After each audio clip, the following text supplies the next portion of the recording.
C'est un honneur pour moi de vous accueillir encore une fois dans l'émission Kanguka. Mon nom est Chris de Kumana. Aujourd'hui, nous sommes mardi. J'aimerais encore vous partager une parole de réconfort et je m'adresse particulièrement à toute personne qui traverse une période difficile. Et cela est peut-être dû aux événements que tu as vécus à la fin de l'année. Mais j'ai une bonne nouvelle pour toi. Peu importe la situation que tu traverses, peu importe les moments difficiles que tu traverses, il faut que tu saches que tu as un Dieu qui t'a créé. Il est capable de te consoler. Beaucoup de gens espèrent en un Dieu qui donne des cadeaux, qui résout des problèmes financiers, mais notre Dieu peut donner au-delà des choses matérielles. Il peut consoler ceux qui sont désespérés. Si tu as perdu espoir, Dieu est capable de te consoler. Il peut créer le chemin là où tu ne pensais pas. Il pense à toi plus que tu peux l'imaginer. J'ai une parole pour t'encourager aujourd'hui. Cette parole se trouve dans 2 Corinthiens, chapitre 1, versets 3 à 4. Lisons le verset 3. Il est dit: béni soit Dieu, le Père de notre Seigneur Jésus-Christ, le Père des miséricordes et le Dieu de toute consolation. J'aimerais vous dire que ce que Paul écrit ici, ce n'est pas une répétition, ce n'est pas n'importe quoi, ce n'est pas par hasard. Il passe un message très profond. Il dit d'abord: béni soit Dieu, le Père de notre Seigneur Jésus-Christ. Est-ce que vous comprenez ça? Le Père de notre Seigneur Jésus-Christ. Ça, c'est la première chose. La deuxième chose, le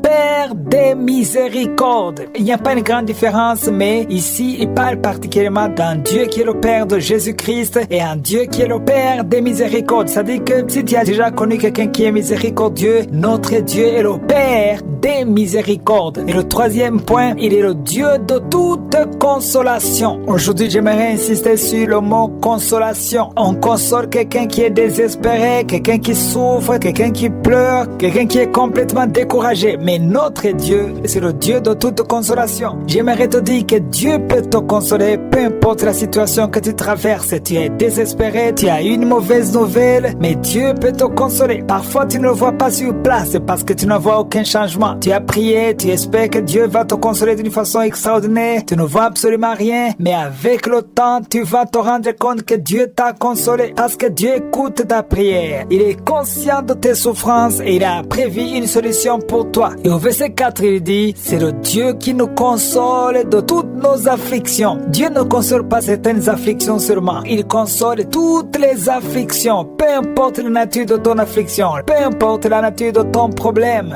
Dieu est capable de te consoler de toutes sortes d'afflictions, toutes sortes de problèmes, afin que par la consolation dont nous sommes l'objet de la part de Dieu, nous puissions consoler ceux qui se trouvent dans quelque affliction. Ça veut dire que si tu souffres, si tu as des problèmes, Dieu peut te consoler. Et quand il te console, ce n'est pas seulement que tu le remercies, mais c'est aussi que tu sois utile à quelqu'un d'autre qui a le même problème, la même affliction. Ça, c'est peut-être nouveau pour certains, mais Dieu te console, Dieu t'encourage pour que toi aussi, quand tu rencontreras quelqu'un qui est dans le même problème que toi, tu puisses être capable de le consoler. Parfois, il est difficile de comprendre quelqu'un qui traverse des moments difficiles que toi, tu ne connais pas. Si tu n'as jamais eu faim, c'est difficile de comprendre quelqu'un qui a faim. Si tu n'as jamais perdu quelqu'un, tu ne peux pas comprendre quelqu'un qui a perdu quelqu'un. Mais parfois, il y a des problèmes que Dieu permet pour nous encourager et surtout nous donner la force de pouvoir aider les autres. Souvent, Dieu permet que les serviteurs de Dieu traversent des moments de manquement, de souffrance, parfois de pauvreté, pour que tu comprennes la pauvreté. Tu ne peux pas sentir la douleur de quelqu'un qui manque de l'argent alors que tu n'as jamais manqué de l'argent. Parfois, il faut traverser ce moment pour que tu puisses aider quelqu'un d'autre. Je sais qu'il y a ceux qui m'écoutent maintenant qui sont en train de se lamenter. Tu es désespéré, tu te demandes pourquoi c'est toujours la même chose, tu n'avances pas. Mais j'aimerais te dire que si tu ne fais que te lamenter, ça ne résout pas le problème. Pour résoudre le problème, la seule solution, c'est de changer d'attitude et comprendre qu'il y a une raison pour chaque chose. À chaque problème, il y a une raison et Dieu connaît tout. Il connaît ta vie, il connaît ton lendemain, il connaît ton avenir. Ne sois pas désespéré, ne sois pas découragé. Ne pense pas que tout le monde t'a abandonné. Non, même si tout le monde t'abandonnerait, Dieu ne t'abandonnera jamais. Je le répète, même si tout le monde t'abandonnait, Dieu ne t'abandonnera jamais parce qu'il est un Père parfait. Si toi qui m'écoutes qui as un enfant, tu ne peux pas laisser tomber ton enfant, comment est-ce que tu peux penser que Dieu qui est parfait peut t'abandonner? Toi-même qui es imparfait, tu n'abandonnes pas ton enfant, tu t'occupes de ton enfant et Dieu qui est parfait, comment est-ce qu'il pourra t'abandonner? C'est impossible qu'il t'abandonne. abandonne. Et ce matin, j'aimerais réconforter toute personne qui traverse des moments difficiles. Peut-être que tu as eu de mauvaises nouvelles à la fin de l'année ou juste au début de l'année, mais Dieu est au ciel, il est sur le trône, il te connaît, il a un plan parfait pour toi. J'aimerais donc t'encourager. Cesse de te lamenter, reprends la prière, lève-toi le matin, prie, loue Dieu et confesse positivement conformément à sa parole. Et quand tu changeras ton langage et ton attitude, il enverra ses anges et ces anges te guideront par la direction et la lumière du Saint-Esprit.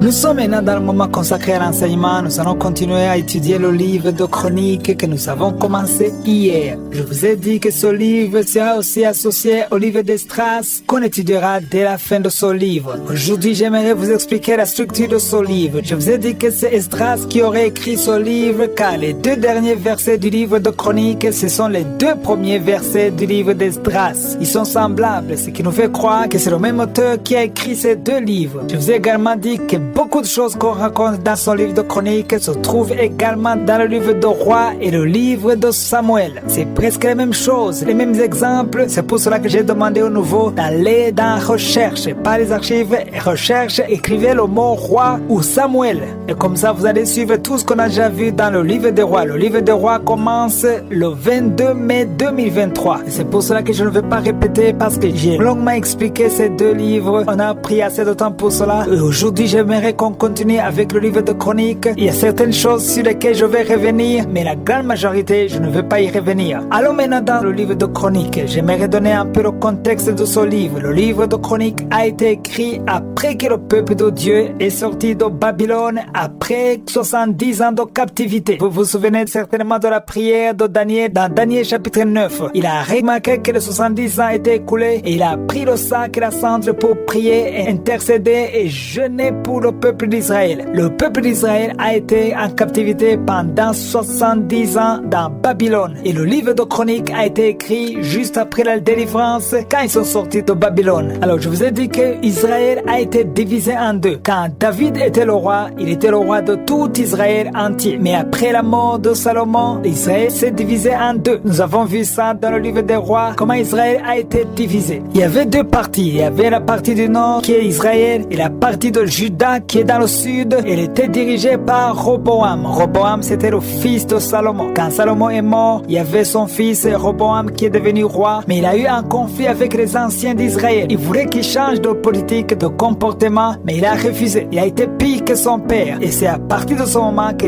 10 tribus d'Israël se sont détachées. Ils sont restés dans le nord et Juda est resté dans le sud. La partie du nord était composée de 10 tribus, mais la partie du sud, c'était la tribu de Juda et la tribu de Benjamin. Donc je suis en train d'essayer de vous donner le contexte. Dans le livre de Samuel et le livre de Rois, on parle d'Israël entièrement. On parle d'Israël du nord et on parle de Juda, les deux. Mais dans le livre de Chroniques, on parle essentiellement du royaume de Juda. Donc on se concentre sur le sud, pas sur le nord. Le nord c'est Israël. On parle rarement du nord, mais on parle essentiellement du royaume de Juda. Tandis que dans le livre de Rois et de Samuel, on parle de tout Israël entièrement. On parle du nord et du sud. Donc tous les rois qu'on va voir dans ce livre, ce sont les rois de Juda. Et c'est la généalogie de David, parce que Roboam, qui était le fils de Salomon, était le petit-fils de David. Et du premier chapitre jusqu'au chapitre 9, on ne parle que de la généalogie de David depuis Adam. On commence par Adam. On commence par Adam, on parle de Seth et d'Enoch, toute la lignée. On continue du premier chapitre, deuxième, troisième, quatrième, cinquième, sixième, jusqu'au chapitre 9. On ne parle que de la généalogie depuis Adam. Donc il n'y a pas de commentaire. Je ne vais pas commenter sur ces chapitres. Et même les autres chapitres, chapitre 10, chapitre 11, 12, 13, ce sont des histoires qu'on a déjà vues dans le livre des rois. Demain, on va continuer. Et encore une fois, si vous êtes nouveau, vous n'avez pas lu le livre des rois et de Samuel, je vous demande d'aller dans Recherche et taper roi ou Samuel et lisez ces livres parce qu'on ne va pas revenir. Je vous demande donc de lire tous ces chapitres et surtout le chapitre 9 et 10. Et comme je vous l'ai dit, je vais commenter sur quelques chapitres, mais je vous demande de lire tout le livre. Que Dieu vous bénisse. On va continuer demain.